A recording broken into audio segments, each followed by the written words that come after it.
The Lord be with you. And with your spirit. A reading from the Holy Gospel according to Mark. Glory to you, Lord. Jesus and his disciples left from there and began a journey through Galilee, but he did not wish anyone to know about it. He was teaching his disciples and telling them, "The Son of Man is to be handed over to men, and they will kill him. And 3 days after his death, the Son of Man will rise."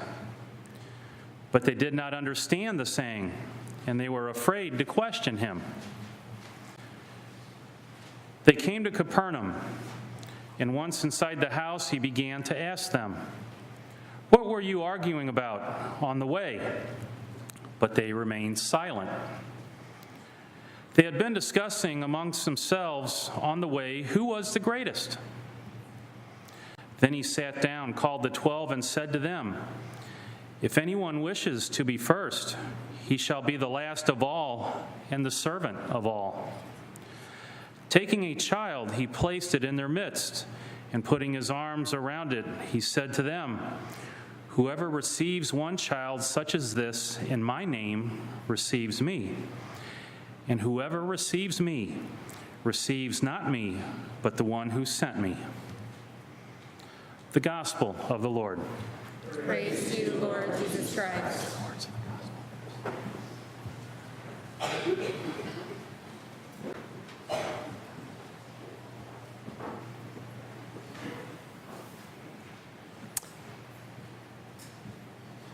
The disciples today are arguing about who is the greatest.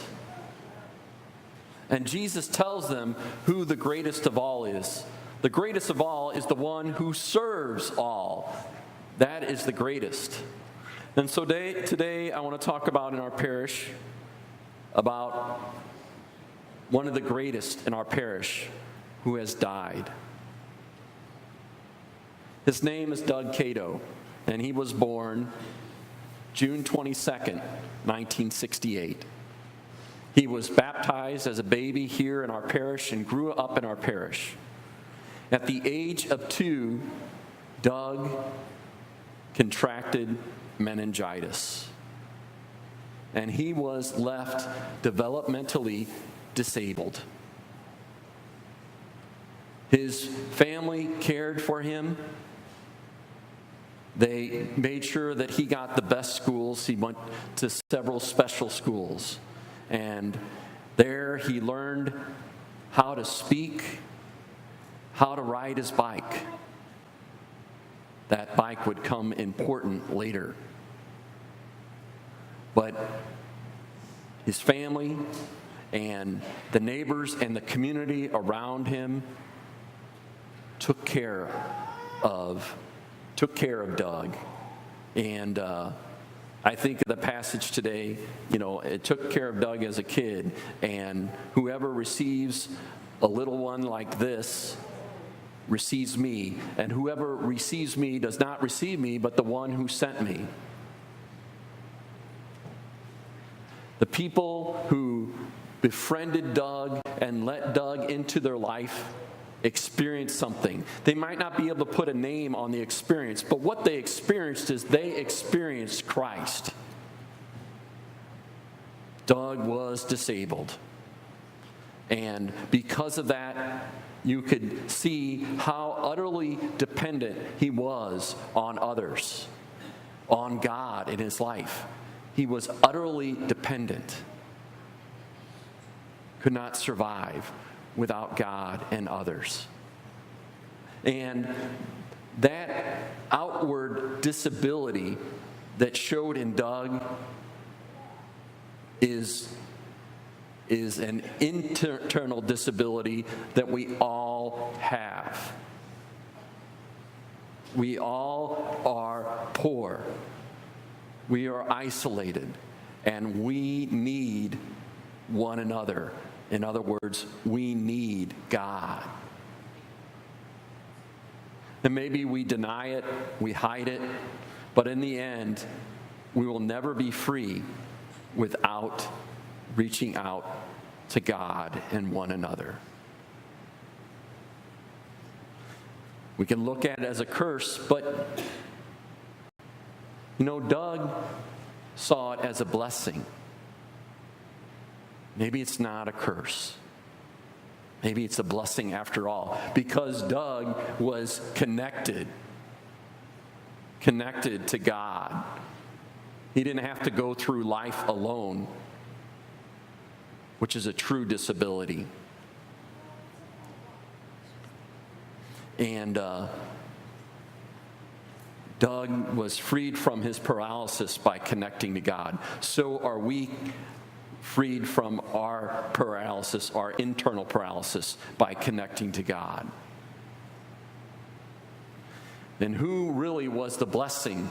Was it us that took care of Doug?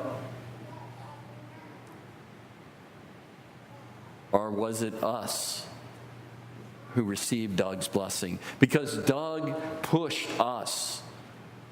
You ask his family and his friends and the community, the neighborhood, they were pushed in their life by Doug to let go of their isolation, you see, because Doug went around and made friends with everybody, with all the community.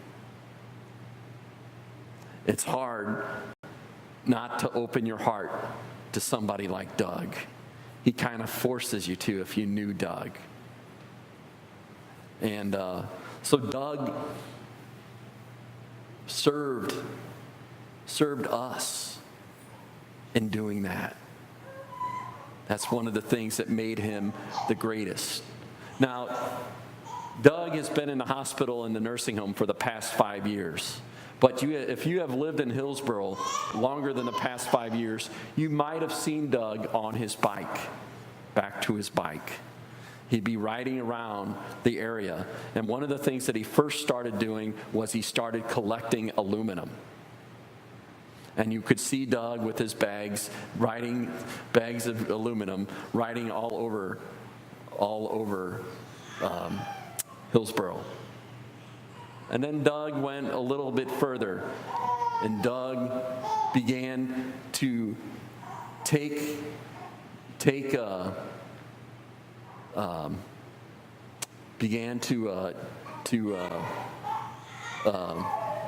trying to find the word there, take service of a part of the road, of Goldman Road, took ownership. That's the word I was looking for. But Doug took ownership of a certain part of the road on Goldman and made it his road, made it one of his jobs to clean up that part of the road. And he made that pact with himself that he would do that. And the Department of Transportation, you know how they have those signs about adopted? So Doug adopted his own part of the road himself. And so on his 40th birthday, his parents got him the sign that says, "This part of the road, adopted by Doug Kaido." I think it's still out there, I'm not sure. But I think in Doug and doing his bit of the kingdom, that's what Doug did. That was his bit of the kingdom. That was his way of building the kingdom. That it shows us that not even in the smallest of ways does God lose sight. In each and every little way, this world is becoming redeemed. And Doug was doing that in his way.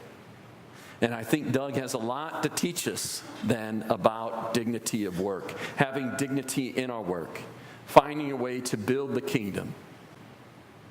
See that we can do it in our work, or maybe our work isn't really part of it, and maybe we want to relook at it. But I think we see in Doug somebody who did that very simply, and how we try to make it so complicated that we got to do this, this, and this, and it's just like, no, just commit to today what you can do today, and the rest of the days will take care of themselves. And the thing about Doug is, the amazing thing about Doug is that Doug was happy. He exuded happiness. living his little simple way of life. What do you call that? That's what gospel joy is. Being able to give yourself, to be a servant to others. I think we can learn from that. Now that Doug is gone, we can continue to live out his spirit. And we can do that for a little girl named Madelyn today. She won't remember this. Nope. If she does, she'll be incredible.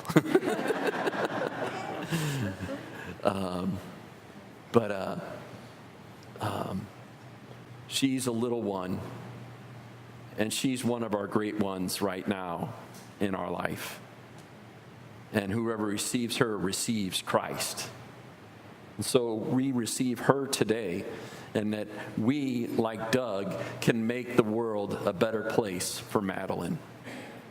And we can do that today by receiving her into our community the way Doug did for others.